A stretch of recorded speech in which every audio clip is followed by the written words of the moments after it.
Le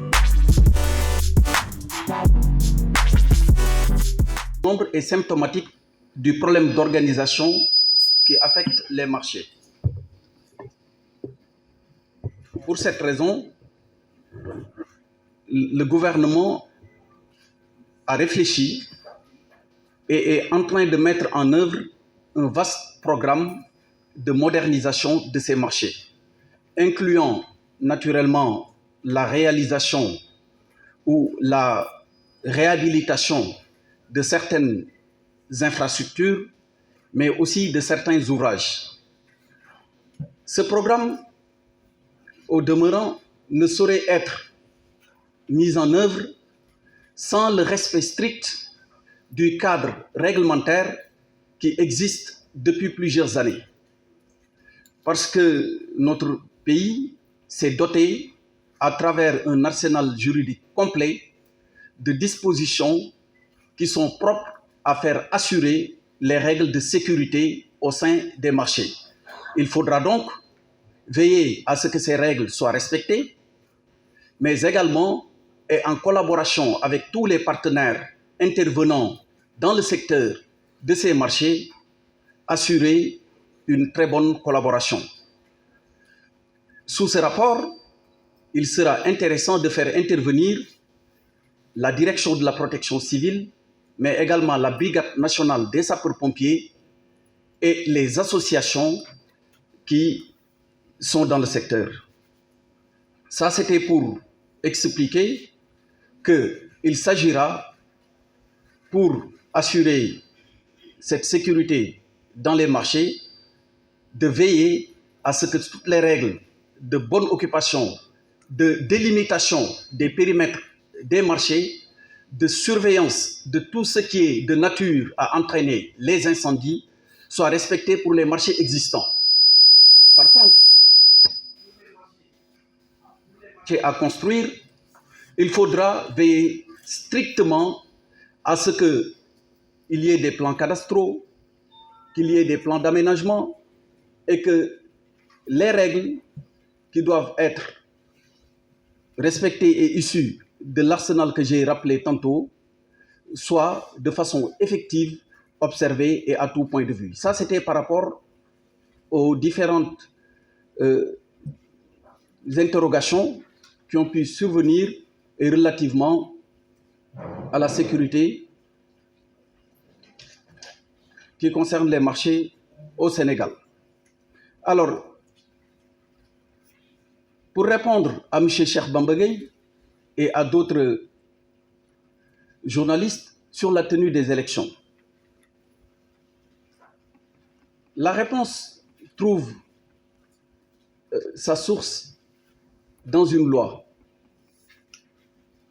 Il y a eu des débats qui, dans la presse, ont été agités. Il y a eu des positions qui ont été prises et même des commentaires s'en sont suivis. Mais en tout état de cause, pour répondre très exactement à la question, il s'est agi, lorsqu'il a fallu reporter ces élections, aller devant les députés.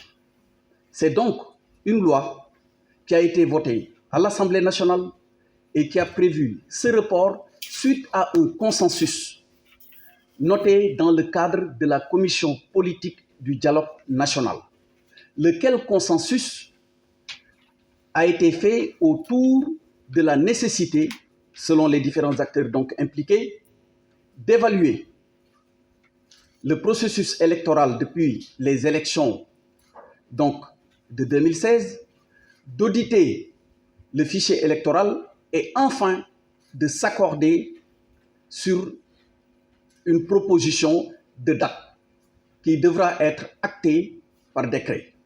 Voilà les préalables sans lesquels il ne sera pas possible de tout de suite se prononcer sur une date fixe. Mais en tout état de cause, le processus est en cours. Les experts qui doivent auditer le fichier sont en train d'être sélectionnés et les conclusions qui seront issues de ce travail permettront aux acteurs du dialogue, et ça me permet d'ailleurs au passage de répondre à la question d'un de vos confrères qui s'interrogeait sur l'état actuel du dialogue. Le dialogue est en cours.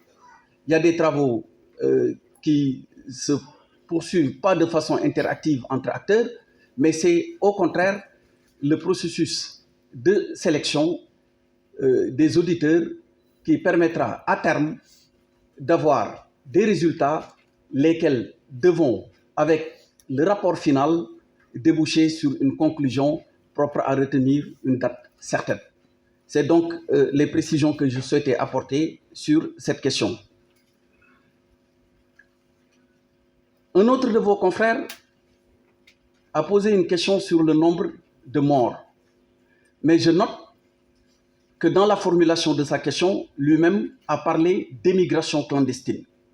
Cela signifie que lorsque c'est clandestin, on n'a jamais suffisamment d'éléments pour pouvoir se prononcer. Mais là aussi, je dois relever que l'objectif du gouvernement n'est pas de dénombrer des morts. L'objectif du gouvernement est de trouver des solutions aux problèmes qui se posent aux Sénégalais. Et dans ce cadre, il s'attelle sans relâche à travers les politiques qui sont mises en œuvre sous la vision de son Excellence, Monsieur le Président de la République, Macky Sall, de trouver une solution par rapport à l'emploi des jeunes, mais également, et dans le cadre des actions préventives et répressives coordonnées par les différentes forces de défense et de sécurité, de veiller à ce que nos jeunes ne prennent plus le chemin donc, des océans qui, de toute façon, n'apportent pas de solution à aucun des problèmes posés. Et pour terminer, une question a été posée sur la présence de la Guardia Civile espagnole sur nos côtes. Cela n'est pas nouveau. C'est depuis 2006 qu'un accord a été signé entre le Sénégal et le Royaume d'Espagne à travers l'agence européenne, donc dite Frontex. Cet accord prévoit des patrouilles conjointes tout au long de nos frontières maritimes, ainsi que d'ailleurs d'autres actions. Cela a été renouvelé à plusieurs reprises. C'est donc dans un cadre bien déterminé que toutes ces actions sont entreprises et régulièrement menées afin de venir à bout de ce fléau qui d'ailleurs n'est pas spécifiquement lié à une question d'emploi. Mais c'est connu, l'homme a toujours senti le besoin de se déplacer.